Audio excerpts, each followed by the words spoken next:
Toto musíš vidieť. Mám tu Empoleon V-Tin. Bude to hit alebo fail?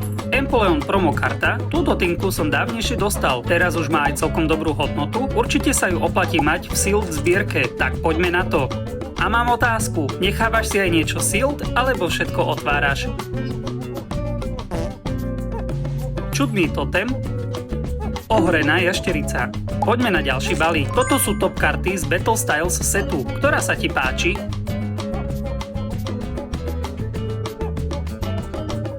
Prasiatko a Užovka. Idem na Darkness Blaze. Top karta v tomto sete je Charizard. Toho sa oplatí aj kúpiť ako single kartu. Vládca temnôt a Nahnevaná Hedviga. Posledný balík je Sword and Shield Base. Najlepšia karta je Rainbow Snorlax. Bude v tomto boostri? Modrá žaba a super! Nie je to Snorlax, ale poteší.